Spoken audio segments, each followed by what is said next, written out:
Hi Capricorn, welcome. This is your reading. Be open-minded po, hindi po halos lahat makaka-resonate kaya piliin nyo na lamang. And thank you nga po pala sa mga nag-subscribe, lalong-lalo na po sa mga bumabalik. Marami pong salamat. Give me the message for Capricorn. Ano yung mensahe sa'yo? Give me the message for Capricorn. Ano yung mensahe sa'yo? Meron ka ditong 2 of Fire, reverse.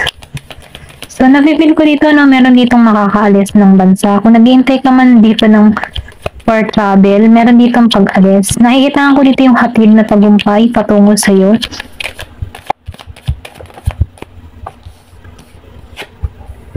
So, nakikita ko rin dito, no, meron ng tagumpay na patungo sa'yo. Marami kang kaalaman na matututunan sa pupuntahan mo rito or pwede rin sabihin na handa ka na para rito. Kumbaga, handa ka na sa new experience, sa bagong pakikipagsapalaran. Ito lang yung nakikita ko dito. Kumbaga, nafe-feel ko dito yung tagumpay patungo sa'yo. Then, nakikita ko rin dito yung blessing. Okay? Malaking blessing. Kasi nakikita ko dito may lakas kang loob na gumawa ng mga hakbang.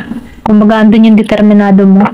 Kung naman yung mga pinaplano mo, kung ano man yung ginagawa mo, meron itong hatid na magandang ibubunga. Okay? Meron ako nakikita ditong pera. Doon sa iba, meron makaka-receive ng pera. And then, origin. Lumabas ang origin, ano? And then, nakikita ko rin dito, ano? Meron ditong nawasak. Kung ano mang uri ng sumpa, masamang panalangin, patungo sa'yo, okay? Itong tao na ito, gumagawa to, yan.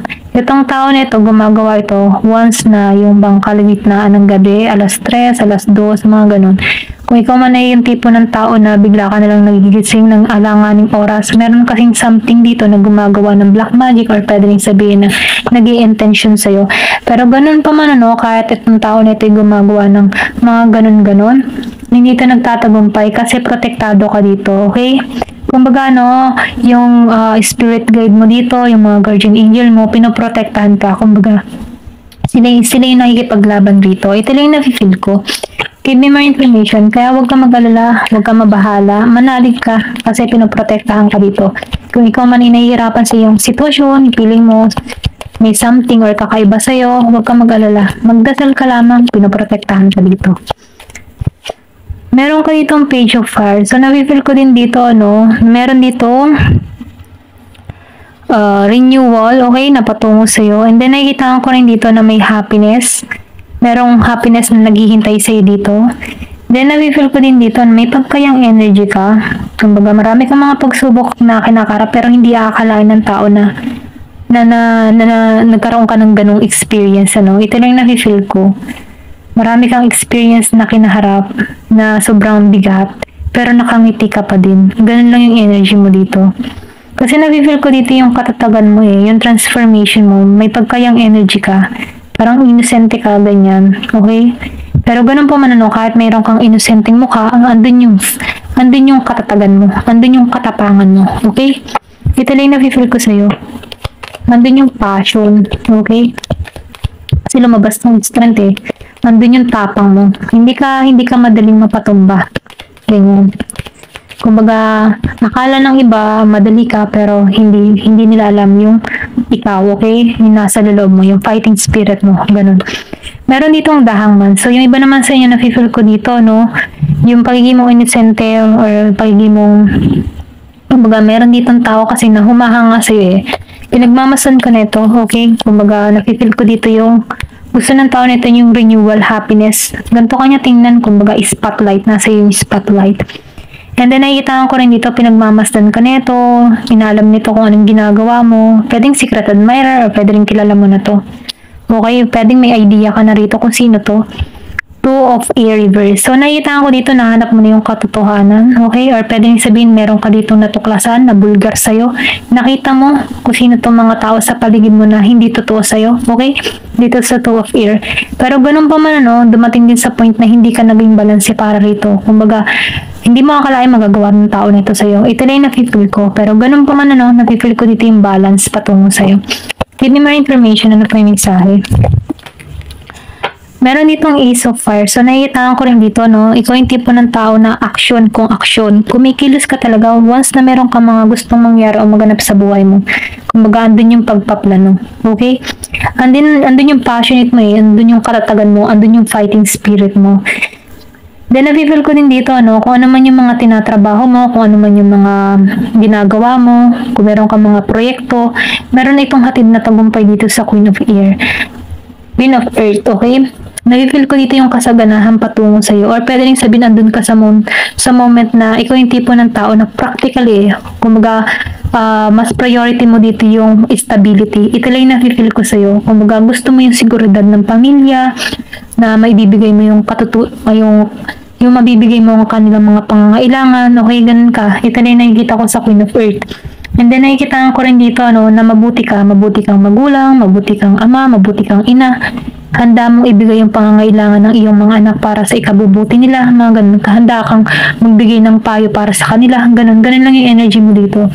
At dahil dun, ano, nabibili ko dito open yung crown of chakra mo. Kumbaga, ikaw yung tipo ng tao na feel mo kapag once na masama ang pakaramdam ng anak mo, or pwede rin sabihin na once na meron kang kaibigan na may dinaramdam mo, okay?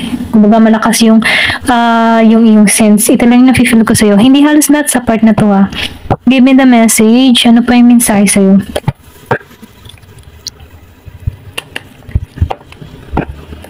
Ayan, tumasik to.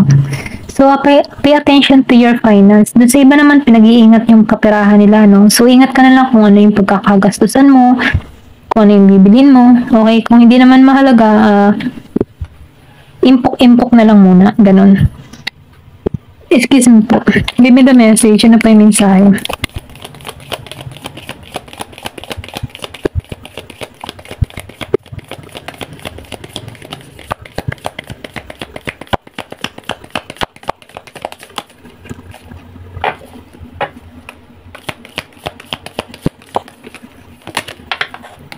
Ayan. Meron ka ditong lobster. So, nagkakaroon ka dito ng financial problem doon sa iba. Pero hindi naman sobrang laki. Konti lang.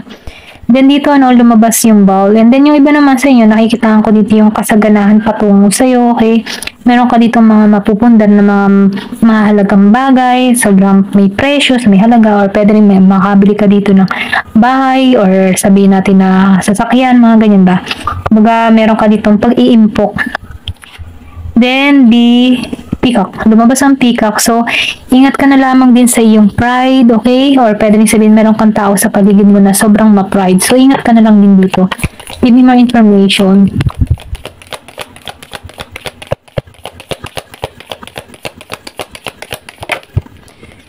Meron ka ditong vulture. So, nakikita ko dito, no? Meron ditong tao na against sa'yo. So, gusto nito na magkaroon ka ng alalahanin. Merong galit sa'yo kasi meron ditong origin eh. Kung makikita mo origin, then vulture. So, confirmation dito, ano, meron ditong tao na gusto kang bigyan ng alalahanin, depression, anxiety, mabagabag ka, or magdusa ka, ganyan. Pero ganun pa man, ano, manalig ka, manalangin ka. So, mag-insenso ka na lang, mag-insin ka ng bahay, or humanap ka na rin ng mga protection, mga ganyan.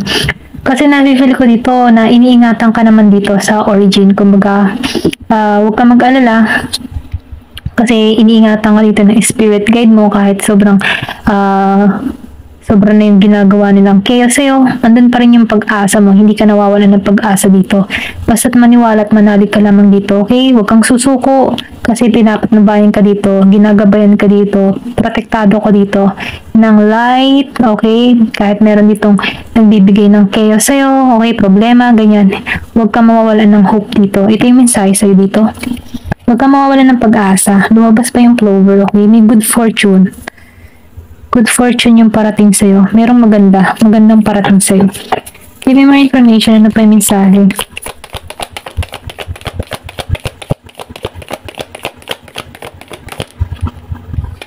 Meron dito magaganap ngayong ubos. So, magkakaroon ka dito ng authority. Okay? Yung iba sa inyo magkakaroon ng posisyon. Pwedeng sa gobyerno. Kumbaga magkakaroon dito ng mapopromote, mga ganyan. Then dito, no, so nakikita ko dito yung pagiging mong strong emotion. Ito yung nagpapatatag sa yung fighting spirit mo. Kaya dito ka kumukuha or dito ka bumubuhos ng lakas ng loob. So nakikita ko dito yung pagiging mong passionate. Once na may ginugusto ka talagang pinagtutuunan mo ng pansin. Then nakikita ko rin dito yung iba sa inyo, merong kadiling na matanda, lalaki. Pwedeng kilala mo na to. Okay. Kung may nagkakagusto sa yung matandang lalaki. Bull. So do not back down from the opposition. So nakikita ko dito na wag ka nang bumalik sa nakaraan. Kumbaga nakikita ko dito yung katatagan pinakikita na sa'yo dito Kumbaga wag ka mawawalan ng pag-asa. Meron ka ditong tapang at lakas ng loob. Okay na tulad ng isang bull. So meron magaganap ngayong November. Okay. Yan na, mamaus na ako. Give me the message. Ano pa yung mensahe? Family wishes. Kung ano man yung hiling ng inyong mga pamilya or kung ano man ang hiling ng inyong kung ano man ang hiling ng family mo, matutupad to. Wish granted to. Mangyayari at magaganap. Okay? So, ingat ka na lamang din dito sa pagkakatiwala mo dito or kung meron ka ng hinala kung sino yung gumagawa sa'yo, beware ka na lamang dito. Meron kang hiling na matutupad, then yung iba naman sa inyo, mayroong mabibili mga mahalagang material na bagay na may value, okay? Kumbaga, wish mo na to, or meron kang gagawing paglipat, okay? Ito lang nakikita ko, and then yung iba naman sa inyo, may promotion na magaganap, okay?